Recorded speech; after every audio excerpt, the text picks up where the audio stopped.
Welcome back to Backstage Melody, where we dive deep into the untold stories behind the greatest songs ever written. Today's story, one of the biggest anthems of all time, a song that accidentally defined an entire generation. This is the unbelievable story behind Smells Like Teen Spirit. It all started on a random night in 1990, the kind of night that no one thought would change music history. Kurt Cobain was hanging out with Kathleen Hanna, the fearless frontwoman of the feminist punk band Bikini K.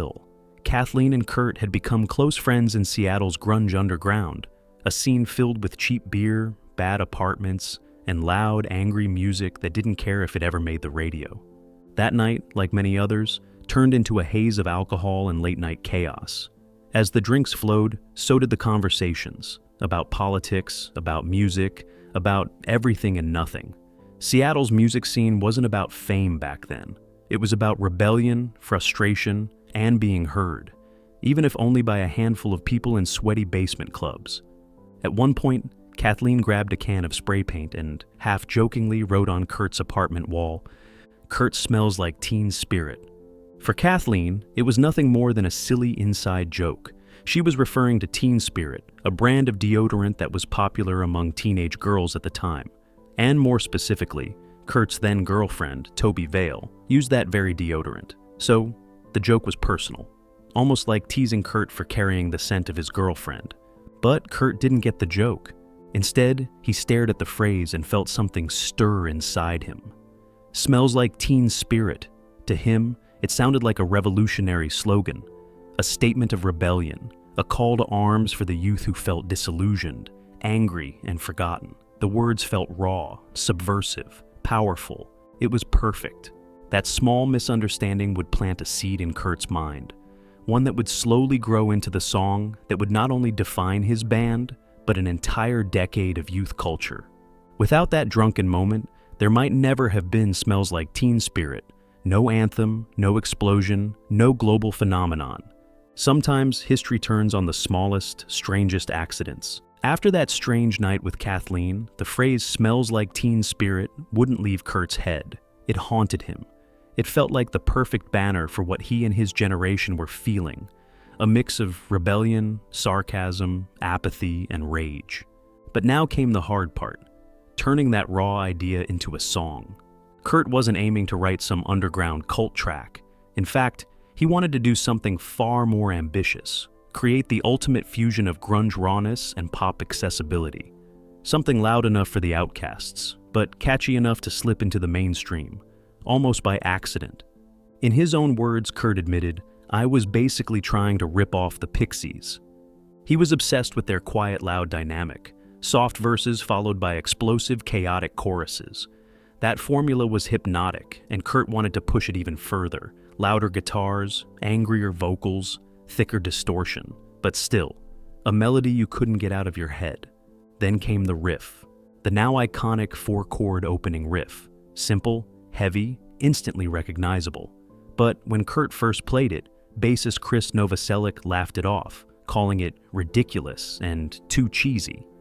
But Kurt refused to let it go. He forced the band to play it over and over again during rehearsal. The more they played it, the heavier it sounded. The groove locked in. The drums from Dave Grohl gave it the perfect pounding heartbeat. Suddenly that dumb riff wasn't so dumb anymore. It was hypnotic, relentless. And it had a hook that grabbed you by the throat.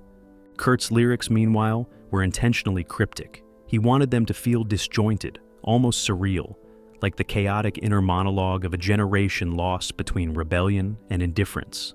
Lines like, "Here we are now, entertain us," were dripping with sarcasm and disillusionment. He wasn't trying to give anyone answers. He was throwing their confusion right back at them. What started as a misunderstood deodorant joke was now turning into something that felt bigger than the band itself. But no one, not even Kurt, realized just how big it was about to get. By the spring of 1991, Nirvana was sitting on something powerful, but raw. Now they needed to capture it. The band headed down to Sound City Studios in Van Nuys, California, a legendary studio with a reputation for delivering raw, analog magic. Bands like Fleetwood Mac and Tom Petty had recorded there. But for Nirvana, this was uncharted territory. They weren't rock gods yet. They were still scrappy outsiders hoping to break through. They brought in Butch Vig as producer, a choice that would prove critical. Vig immediately recognized that Nirvana wasn't like other bands. Kurt's songs weren't polished pop. They were emotional explosions, beautiful one minute, violent the next. Vig's challenge was simple but brutal. Keep the rawness, but make it hit like a wrecking ball. Recording Smells. Like Teen Spirit wasn't smooth, Kurt was known for being moody and perfectionistic. He hated doing multiple takes, often frustrated by even the tiniest mistakes. But Vig pushed him, sometimes requiring dozens of vocal takes to nail that perfect combination of aggression and melody. The raw, desperate scream at the end of each chorus, that wasn't acting. That was Kurt, physically and emotionally draining himself in the vocal booth. Dave Grohl, still fairly new to the band at the time, laid down drum tracks that gave the song its unstoppable drive. His pounding, almost militaristic beat became one of the most recognizable drum intros in rock history. But even after all that work, no one thought they had a hit on their hands. Not really. In fact, the label had their eyes on Come As You Are as the album's big radio single. It was safer, more melodic, easier to sell. Smells Like Teen Spirit, that was viewed as the weird, noisy opening track, something to get hardcore fans excited but unlikely to crack the mainstream. But then they mixed it. When the final version came out of the speakers, there was a moment in the room. The kind of silence where everyone feels it, but no one says it. The song didn't sound like anything on the radio. It was too raw, too heavy, too dangerous, and yet, it was undeniable. Still, even then, no one predicted what was about to happen next. The moment the song hit the airwaves, it wouldn't just climb the charts. It would ignite a cultural wildfire. With Smells Like Teen Spirit recorded and ready, Nirvana faced the next challenge: how to introduce it to the world. They didn't want a typical glossy rock video. That wasn't who they were. Kurt hated the fake, overproduced MTV videos flooding the airwaves at the time. He wanted something raw, something that captured the anger and restlessness he felt burning through the song. The concept was simple. Take the most cliché setting of teen America, a high school pep rally, and turn it upside down. Instead of school spirit and smiling cheerleaders, Nirvana would deliver something darker, grittier, a twisted version of the American dream. The video was shot at GMT Studios in Culver City, California. They brought in real fans from the underground scene, kids who lived the music, not actors. Many were from local punk circles, invited through word of mouth to fill the bleachers. Some waited for hours just to be part of what felt like a live rebellion. As the cameras rolled, director Samuel Bayer encouraged the crowd to go completely unhinged. The audience was told to tear the set apart. Cheerleaders, wearing black clothes with anarchist symbols, chanted with wild grins as the chaos built. Smoke machines blasted fog, guitars were smashed, desks flew across the room. By the end, it wasn't just a music video, it was a riot on film. And MTV couldn't get enough of it. When the video premiered, it immediately stood out from everything else on TV.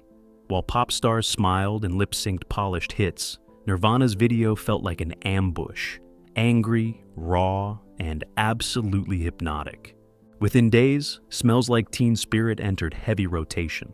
But this wasn't just another song on the playlist. It was taking over.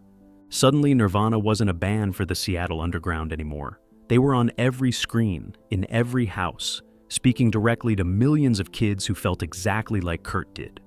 Disillusioned, angry, and desperate for something real. MTV itself would later admit that Smells Like Teen Spirit redefined the entire channel. Overnight, grunge exploded into the mainstream. The glossy pop of the 80s was over. This was something new, something dangerous. And Nirvana had just kicked open the door. As Smells Like Teen Spirit exploded across radio, TV, and every corner of pop culture, Nirvana's world changed almost overnight. They weren't just another band anymore. They were a band. Suddenly, Kurt Cobain, a quiet, introverted kid from Aberdeen, Washington, found himself at the center of a global phenomenon. The song was playing everywhere, on MTV, in shopping malls, on car radios, at school dances. Teenagers around the world were screaming his words. Journalists called him the voice of a generation. Major magazines plastered his face on every cover. Record sales skyrocketed. But instead of feeling pride, Kurt felt trapped. The very success that millions dream of was, for Kurt, a nightmare slowly unfolding. He never wanted to be a spokesperson. He never asked to be a symbol for youth rebellion. Kurt had written Smells Like Teen Spirit as a sarcastic, almost mocking reflection of apathy, not as some rallying cry for the masses.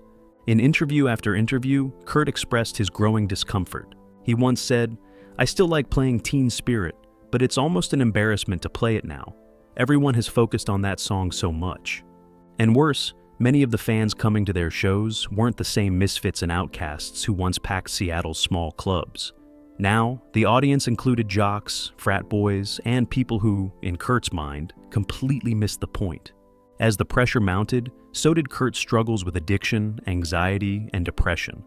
He hated being analyzed, misunderstood, and reduced to headlines. The constant touring, media attention, and commercial expectations only fueled his growing sense of isolation. Behind the scenes, tension within the band quietly grew. Chris and Dave tried to adapt to the fame machine, but Kurt was spiraling. The more successful Nirvana became, the more Kurt seemed to pull away, emotionally, creatively, and personally. And yet, no matter how much he resented it, Smells Like Teen Spirit had become unstoppable. It wasn't just a hit. It was a symbol, whether Kurt liked it or not. The song that had lifted Nirvana to the top was also the same weight that slowly began to crush them. Decades have passed since Smells Like Teen Spirit first detonated on the music world, and yet its grip hasn't loosened. If anything, the song's legend has only grown stronger with time. As of today, the music video has racked up over 2 billion views on YouTube, a staggering number for any song, let alone one born from a drunken joke about deodorant. It's not just played, it's studied, analyzed, endlessly covered. Rolling Stone ranks it among the greatest songs of all time. The Grammy Hall of Fame inducted it. Even magazines like Kerrang and NME routinely place it at the very top of their all-time lists. Few songs ever achieved this kind of permanent cultural weight. Smells Like Teen Spirit didn't just define grunge, it defined an entire generation's frustration, confusion, and messy search for identity. But the song's meaning? That's where the mystery deepens. For years, fans and critics alike have dissected Kurt's cryptic lyrics. The song isn't exactly a protest anthem. It's not exactly a love song either.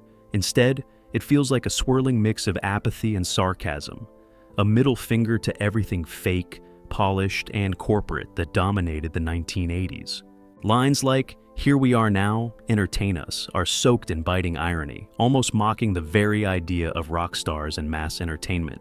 Kurt once admitted that many of the lyrics were deliberately nonsensical. He wanted the words to evoke a feeling more than deliver a clear message, an emotional snapshot of disillusionment rather than a manifesto. But over time, rumors started to swirl. Some speculated that Kurt was secretly writing about his complicated relationship with Toby Vale, his on-and-off girlfriend from the Olympia punk scene, and the original source of the Teen Spirit deodorant joke. Their relationship was intense, passionate, and often turbulent, much like Kurt's mental state while writing the song. Others believe the lyrics reflect Kurt's growing discomfort with the rising commercialism even within the alternative scene itself, a scene he once loved, now slowly being swallowed by the same machine he despised. And then there's the tragic shadow that hangs over the song, Kurt's own fate. As Nirvana's fame soared, Kurt's personal struggles worsened. In 1994, just a few years after Smells Like Teen Spirit made him a global icon, Kurt's life was cut tragically short. His passing only added to the song's mythos, transforming it from a generational anthem into a haunting reminder of how fame, success, and personal demons can collide in devastating ways. Yet despite, or perhaps because of, this heavy legacy, Smells Like Teen Spirit remains timeless. New generations continue to discover it, relate to it, and feel its raw energy as if it were released yesterday. The guitars still roar, the drums still pound, and Kurt's anguished voice still cuts through like a scream trapped in time.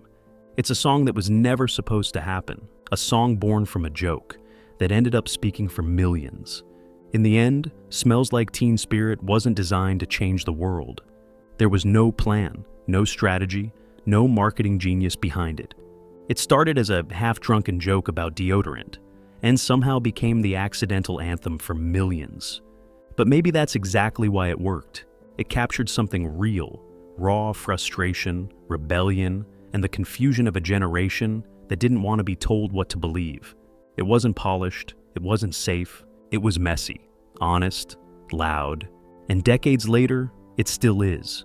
Few songs ever cut so deep that they refuse to fade. Smells Like Teen Spirit still roars like it did the day it first hit the airwaves. And maybe that's the most Nirvana thing of all. A song that was never supposed to happen became the one we'll never forget.